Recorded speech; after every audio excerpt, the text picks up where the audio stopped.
Ragayeng. Mbok wong iki aja gampang diobong. Maju meneh. Manuswari jajaran iblis anak.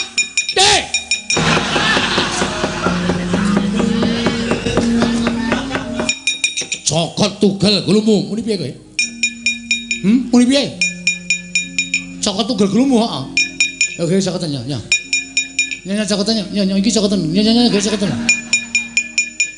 Ge cokotan. Kowe iso nugel gulune Baladewa, sasat iso njara langit.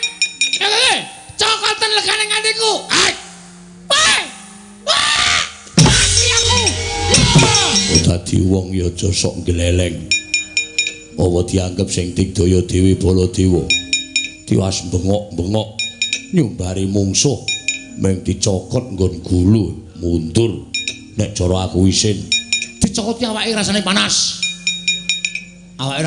nek ra tak unduri aku iso tekaning pati watake wong maju perang aja nganti mundur yen wis tekaning pati kuwi watak Werkudara dudu Baladewa ning watak kasatyan yen bisa kabeh kudu ngrasuk pambegan sing kaya ngono.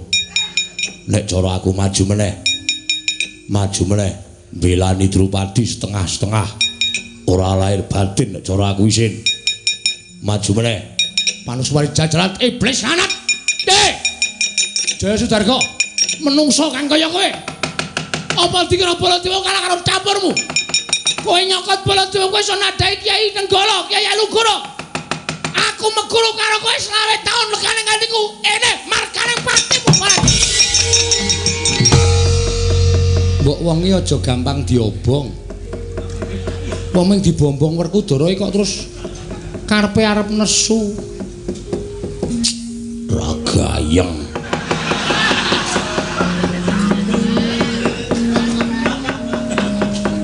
Jaya Sudarga menika digdaya.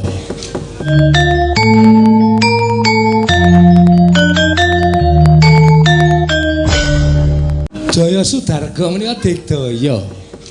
Nek ora wedi, inggih kula ngertos panjenengan mboten ajeng kula ngertos. Ning menawi panjenengan majeng mawi Nenggala, mangke nek ditamani Nenggala ora apa-apa, sampeyan malah kewirangan lho. Lho, urung dicoba ora apa-apa. Ning kula kaget ngertosi, menika mboten apa-apa dipun tamani Nenggala. Panus maning jajaran pripun? Aku wis sowan ning Ngamarta, nggih. Kabeh aturku wis tak aturake marang Sinuhun Prabu Darmakusuma. Sinuhun Prabu Darmakusuma ora katon duka, ora katon mangkel, ora katon sengkel penggali merga nampa aturku yen Wara Drupadi bakal tak boyong. Ora kanthi kanyono-nyono ana ratu bule jenenge Baladewa ngunek-uneke karo aku. Aku nantang karo aku. Ora ngerti sangkan parane bila didupak raiku nganti kontal saka Datulaya. Sapa lung? Baladewa. Niku Prabu Baladewa. Nek Sinuhun Prabu Puntadewa mesti ikhlas. Kula pun matur to, nika ratu sing sabare kliwat saka menungsa umum. Aja kok bandha donya, aja kok bojo, pati uripe dijaluk diwenehke karo Prabu Puntadewa. Mula kundang gethihe putih ning sing ra trima dulur-dulure. Kula rawuh pun matur ta. Baladewa niku dulure Prabu Puntadewa. Pernapane kakangne. Niku kakangne Prabu Kresna. Monggo Prabu Kresna niku botohe Pandhawa, bujanggane Pandhawa. Wis ora aneh nek sampeyan bebeda karo garwaning Prabu Puntadewa, Baladewa nesu. Sampeyan didupak saka Datulaya niku wis wajar. Ngoten. Wah, edan. Iki bakal dadi perang, Gok. Mergo aku nantang Prabu Baladewa. Dheweke ngalake sayembara perang sapa sing cilik gedene ngungkuli aditene Baladewa. Wenang boyong Wara Drupadi, tak antepi nggonku melu sayembara perang. Niku mengke sing perang dudu Baladewa ning anak-anak Pandhawa. Nek Baladewa niku wonge wis sepuh mesti ngaso. Nyawang karo sing enom-enom tumandang. Lho. Anak-anak Pandhawa sapa wae? Oke. Pirang-pirang, Bos? Oke. Tur ampuh kabeh. Ngamarta niku sing ampuh anak-anak Pandhawa, mboten kaya ngene sampean. Ngene sampean niku sing ampuh ming pil. Kok pil? Pil ampuh? Ha iya. Ngoten.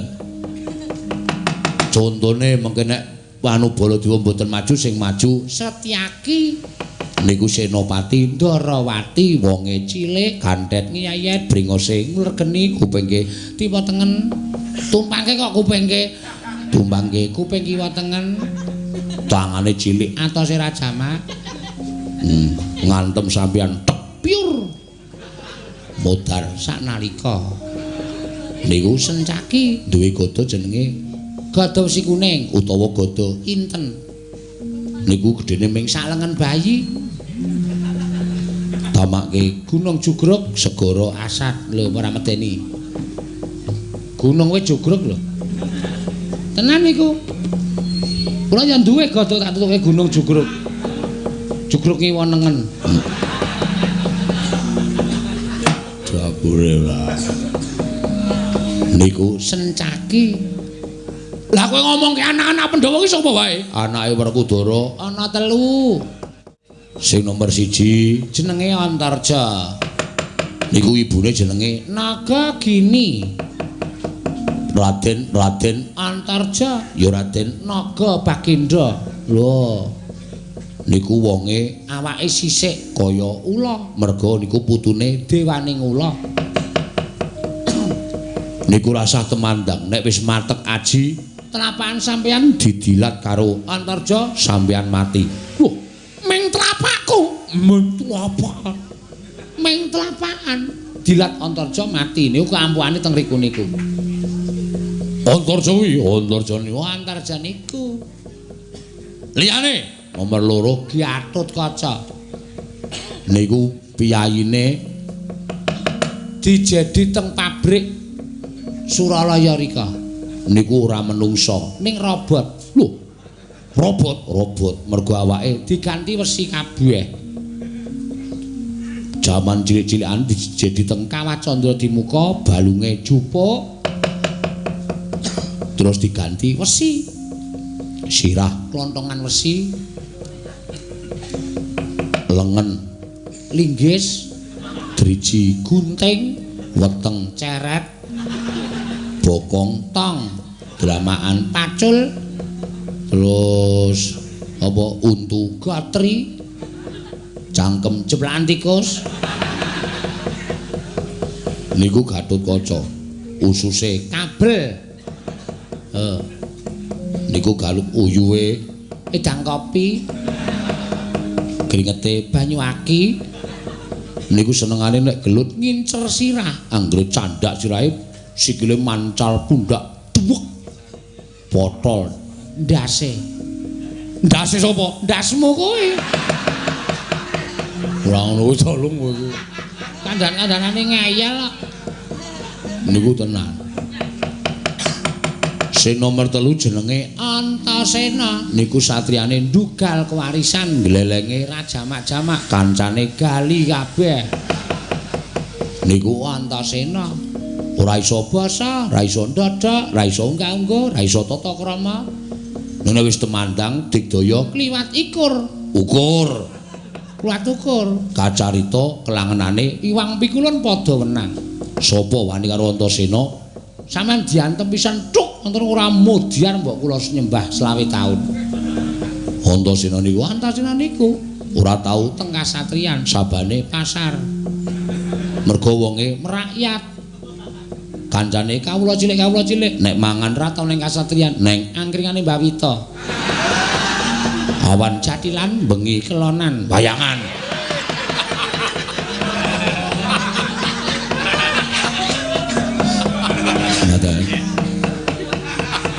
Niku lho Antasena.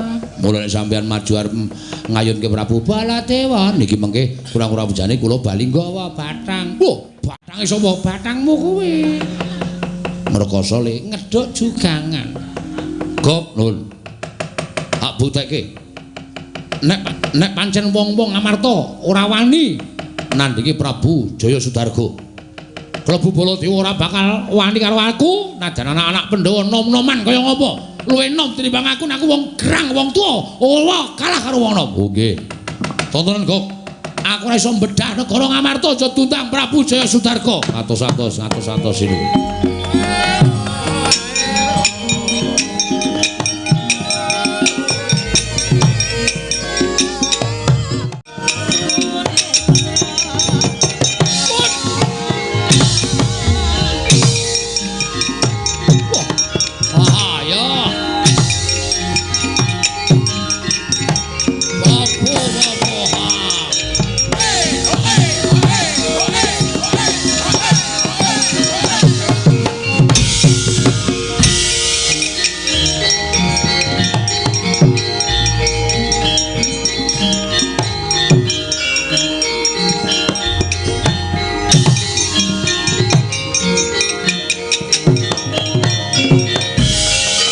nututi lamun katututan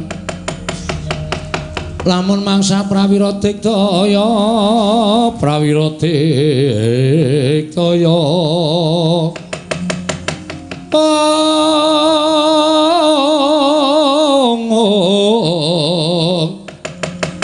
Nanggono magawe gelarira wang-wang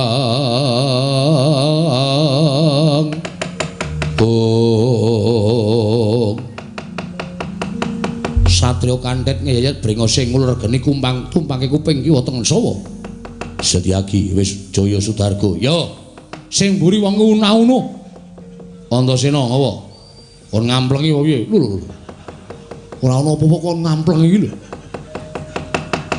Jaya Sudarga ana parat ora sandadak kowe ngayunake Dewara Drupadi Setyaki tekan kene minangka wakiling Koko Prabu Mandura supaya kowe tak elingke aja nganti ana dadi banten ning negara Ngamarta kowe mung ijin tanpa ruwak sawangen Wadyabala Ngamarta segelar sepapan ngibarati kaya dene iwak kecemplung ing wuwu sulung mlebu geni tange bakale urip mesti bakal tekaning pati mula tinimbang kowe tekaning pati dina samengko kowe Balya aja mbok bajotake piye muni piye kowe apa mbok anggap aku wong loro saudon telu saurupan ya apa mbok anggap aku wong jiring getih wedi mati Setyaki tinimbangane aku bali tekan negara ing Parang Kencana ora mboyong Wara Drupadi tugel janggaku aku mati kodhok mati sia lho neng kene ngadepi wong pirang-pirang nadyan aku kalah ning kalahku mati perwira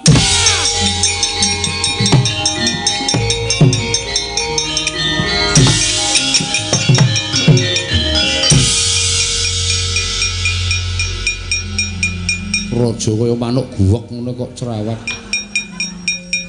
mangkel aku kandhani ngayal iki ya ngono wis setengah loro kurang kok ora perang-perang sing ngenteni selak ngantuk ya omong wae ora ya tangi legane atiku ing tiba kantep bayu atmaja ngaira isang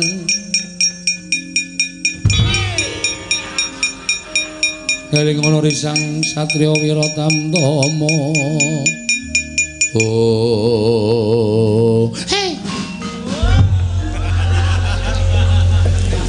biasane mampir cangkem kulum ayo ora biasa aku kaget kebablasen kenang apa Gok lha kowe weruh ora weruh ketemu sapa Sencaki karo Antasena ratu Gustimu delekke ngayal heeh bali ora gelem bali kowe mesti mati nang kene. Kerubutan. Ayo, aku ora wedi. Wong mati nang Ngamarta. Antasena pecah diasmu. Ties. Guajul raine. Gletak. Mbok tilikana mati apa urip? Modar. Ratu ming gleleng tok kok iki. Jelas mati. Ya ora tak kira mbok menawa urip dielingke ya lho. Ya. Gusti monggo kula aturi enget. Gusti monggo kula aturi enget Gusti. Gusti monggo mumpung anget. Kula aturi enget Gusti. Kula aturi enget Gusti. Monggo kula aturi emut. Monggo kula aturi ngemut Gusti. Emut.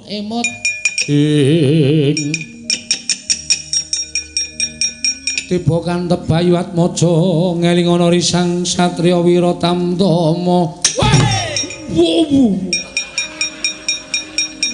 Ngeling ana satriya Wiratamtama. Gok nun. Wong Ngamarta gelute ora wani jen-jen. Ketitik. Sing ngedepi aku wong loro. Nggih kula ngerti. Sing arep Sencaki, sing mburi Antasena. Ya pulang ya. Bali piye? Niki mesti mati sampean. Lah wong Sencaki wis karo Antasena kok. Sampeyan Sencaki siji wae rantek. Kok tambah Antasena. Wah, saya nyemelangi. Tak cobani kok, nggih. Ning mengke nek kalah mundur mawon nggih sinuwun. Ampun dipeksa, mengke ndak malah kula sing ngrekoso. Wis kula saku kan cangkem. Mundur. Nggih. Lho ya ngomong. Ah, sonomu apa-apa. Ini begini ya, Om. Daripada nanti Anda meninggal dunia, mundur. Ini kalau ngomong karo sampean. Aja wani pisan karo Senjaki. Senjaki niku wong digdaya, wong kliwat ukur, antasena ku ya dene kowe mundur. Niki kula ngomong karo sampean. Aja nganti wani bisa iki mundur. Iki mutar kowe. Cekel angel jama-jama. Mutar. Senjaki, ayo aja mlayu, maju garing atiku.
Ati aku.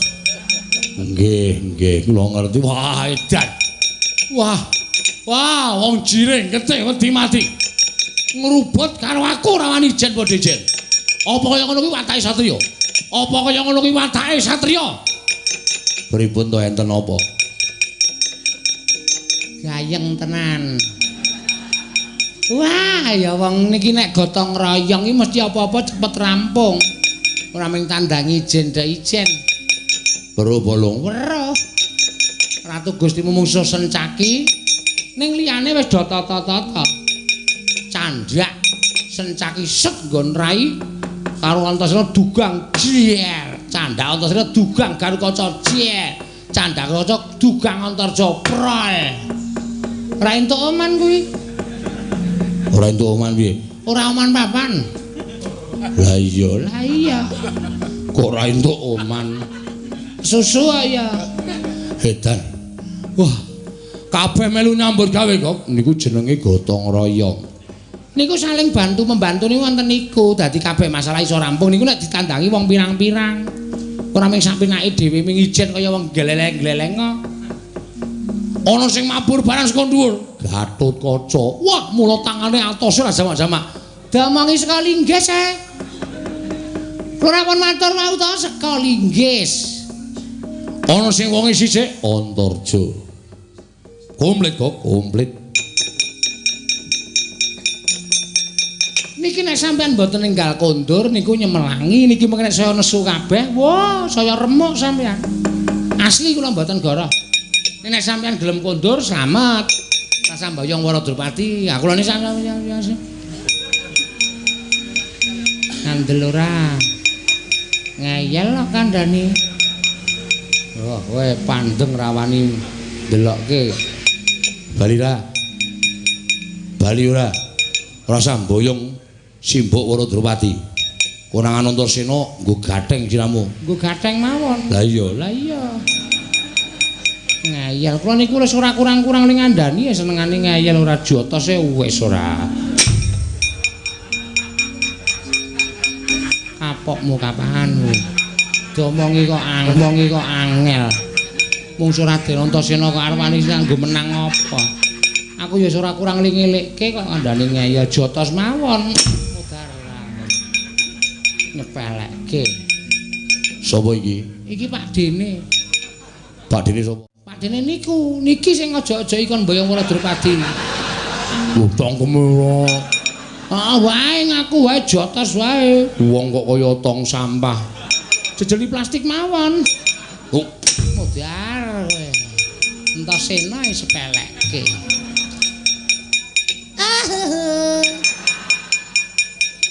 Mula kula kandhani ndang mundur nek mboten mundur niki mengke biasane bar Antasena niku sencaki lho, tenan lho. Kula sing ngomongi lho, sencaki lho. Ah, lah ra tenan. Ngomongi kok ngeyel ora. Nek sencaki ora kowe ngomong langsung des. Sekalian ndak ganjil. Mutar. Gleleng. ora gung kowe kok ora to. Lho kanca sekake. Oh. Aja kuwatir kok. Niki nek sampean mboten ninggal Bali, oh dilongkas Gatotkaca lho. Gatotkaca nek ora percaya, kula wis ngomongi Gatotkaca. Oh udu. Ki ya padha wae kan. Mudar kowe. Ngomongi kok ngeyel ora. Kowe. Angslup. Ora karo bilung kok manut kabeh iki lho. Ngomongi mbiyen iku tau gawe klub bal-balan. Kula Gatotkaca Antarja ning kalahan. Oh. Niki sampean mboten nggal Bali, anu lha Gatotkaca lho. Nah niku ketoke angine wis meyut niku Gatotkaca lho niki. Niki angine wis kaya ngene iki Gatotkaca. La. Modiar ora kowe. Waduh. Wah.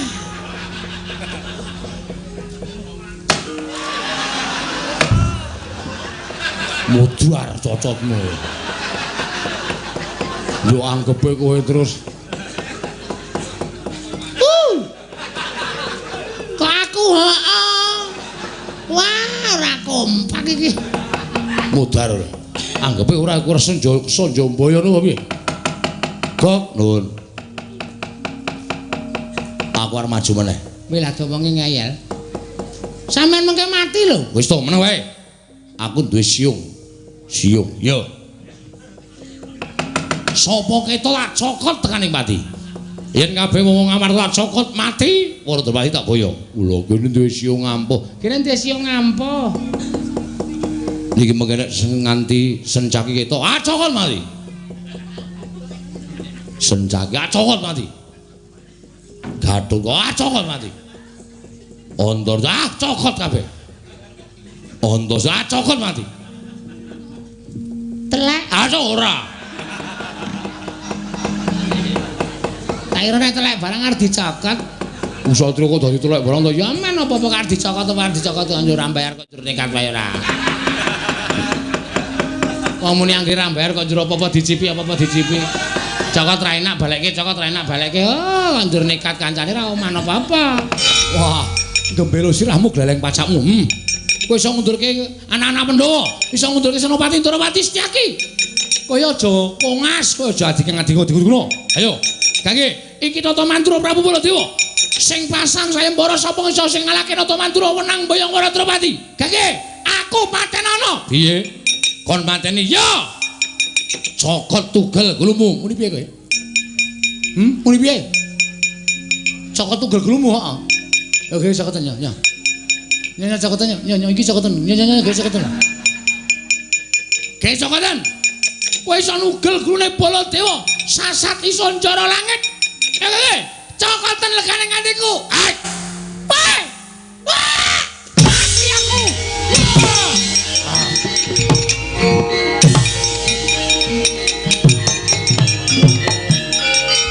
Manik jajaran iblis lan manusa ora tatanan. Wah, diapure kaya ngene kok digdaya guru karepe dhewe. Cokot guluku ora tak kipatke tugel tenan aku. Wah. Ngopo kowe? Mula dadi wong ya aja sok gleleng. Apa dianggep sing digdaya dhewe Baladewa. Tiwas bengok-bengok nyumbari mungsuh meng dicokot nggon gulu mundur. Nek cara aku isin dicokoti awake rasane panas. Nek ora tak unduri aku iso tekaning pati. Watake wong maju perang aja nganti mundur yen wis tekaning pati. Kuwi watak Werkudara dudu Baladewa.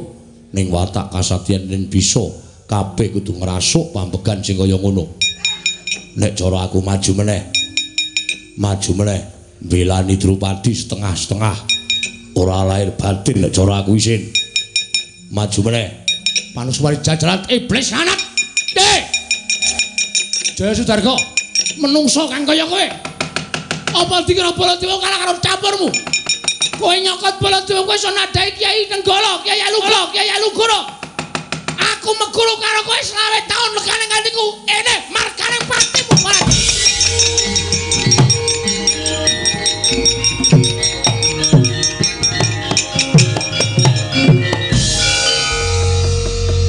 Mbok wong iki aja gampang diobong. Wong ming dibombong Werkudara kok terus karepe arep nesu. Ragayeng.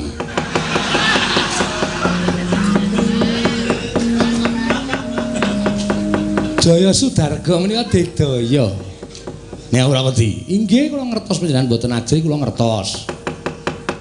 Ning menawi panjenengan majeng mawi Nenggala, mangke nek ditamani Nenggala ora apa-apa, sampeyan malah kewirangan lho. Lho, urung dicoba ora apa-apa. Ning kula kaget ngertosi, menika mboten napa-napa dipun tamani Nenggala. Lah kok Kyai Kresna ngerti? Ngertos. Terus iki piye supaya Jaya Sudarga nerima ora bedah negara Ngamarta? Gatotkaca wonten timbalan. Mrene yo, Nggih.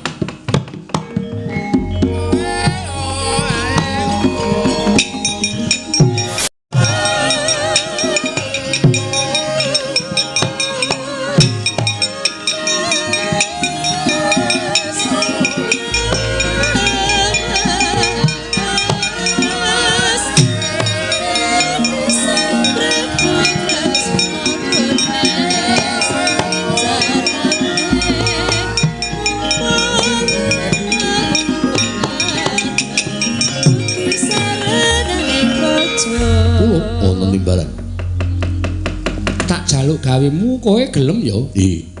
Menawi ingkang dawuh Prabu, nadyan kadawan pejah kula nderek. Sisip sembire kurang-kurang bejane pancen gondol nyawa, nanging kanggo supaya milujengake kelawan awakmu Wara Drupadi kudu ngono Gatut. Lho iki ngestaken dawuh. Kebareng Paduka manjing Gendhaga. Gendhaga iki tak akokke isine Wara Drupadi, mengko tak wenehke Prabu Sudarga kae mau. Lho iki. Mengko yen wis tekan negara Parang Kencana, yen Gendhaga iki dibukak sing prayitna ngati-ati nggunakno Aji Narantaka. Aji Brajamusti Prabu kang jeneng Prabu Pathokol Bawarsari ringkesen. Ringkesen aku pengen weruh kaya ngapa wujuding Prabu Pathokol Bawarsari. Lho iki ngestaken dawuh. Manjing Gendhaga. Lho iki ngestaken dawuh. Sik, Kresna sik. Engko nek nganti kaca cilik loro gedhe tekaning pati sampun to. Mangke dipun awat-awati saking ketebian. Oh ngono. Inggih. Yo, aku manut. Manjing Galukaca. Lho iki nyuwun pangestu. Sing ati-ati aja kaya bocah cilik Galukaca.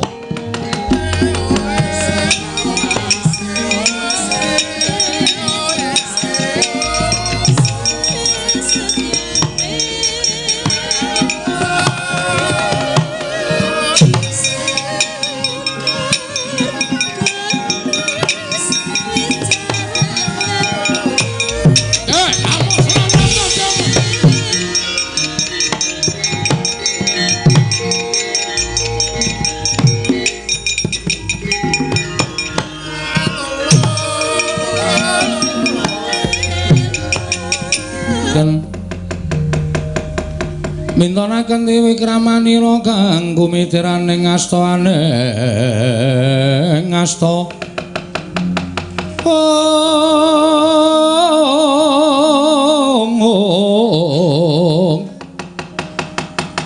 kang kumitiraning astane ngasta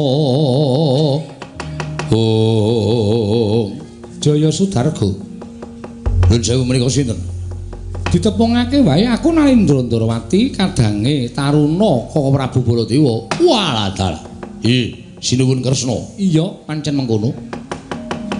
Keparengipun pados pundi? Menapa panjenenganipun trasaken anggenipun adu atosing balung leting kulit. Nadyan kula ijen tanpa ruwang parandene kula mboten badhe ajrih mengsah tiang-tiang amarta. Aku percaya marang kaunggulanmu Prabu Jaya Sudarga. Nyatane Koko Prabu Mandura wae ora keduga tanding kridamu. Lho niki. Lah sabarengipun Yai Prabu Darmakusuma wis tusan karawan aku maringake Gendhaga isi Wara Drupadi. Aja nganti kodanan sarta kepanasan salirane Yai Wara Drupadi. Mula banjur dilebokake ning jering Gendhaga. Waduh, walah dalah. Wah, ngaturaken panuwun ing tanpa pepindhan. Menawi mekaten Wara Drupadi sampun kaparingaken dhateng kula. Marata gage sawangen iki Gendhaga isi Wara Drupadi. Oh iki. Gawanen bali. Aturna Prabu Pathokol Bawarsari ya Prabu Kacepot. Lho niki ngaten. Selak dados pengantu-antuning Sinuwun Prabu Kacepot kepareng Gendhaga badhe kula boyong. Sing ati-ati aja kaya bocah cilik. Sinuwun Mandura kula nyuwun pamit. Mbah racaturan. Panjenengan menika mbok ya aja ngono di pamiti apik-apik kok siji engkel nyokot gulukul. Lah nggene nek sampun paripurna ta peperangan kok dadak kaya ngono lho mbok ya. Ya. Sudarga sing ati-ati muga-muga kesandung kesrimpet lakumu. Lah. Wong nyangoni kok kesandung kesrimpet. Mboten napa-napa. Kula ngertos kados menapa sengkel penggalipun Sinuwun Mandura. Kula nyuwun pamit jinuwun sing ati-ati aja kaya bocah cilik Prabu Jaya Sudarga. Lho niki.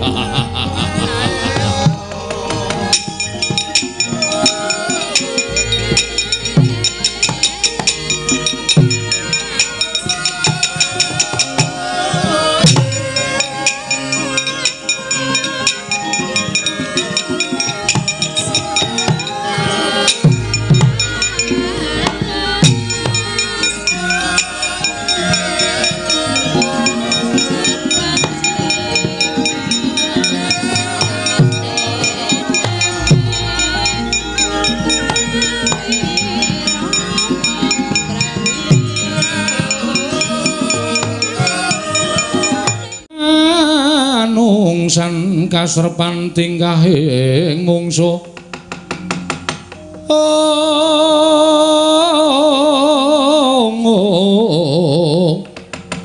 Deran padha kadang haywa taya wantah Arjuna wonten paring adawu tak kira Graing Kyai Semar ana sambung rapetin Alindra ing mapan ana ing parang kencana iki Dimas. Genge menapa paduka Kanjeng Koko Prabu paring dawuh mekaten. Lho iya. Ya mung saka panggerbaning penggaling pun Kakang, upama ta luput jer pun Kakang kuwi manusa lumrah. Inggih. Kepareng paduka. Kowe lumarapun ing Karang Kadempel, tilik ana Kyai Semar ing nandhang raga. Lho iki. Matura yen to Ngamarta lagi wae geger. Merga ana pengamuk ing utusan Nalindra saka ing parang kencana ing jeluk Prabu Kacepot. Lho iki ngestakaken dawuh paduka Kanjeng Koko Prabu.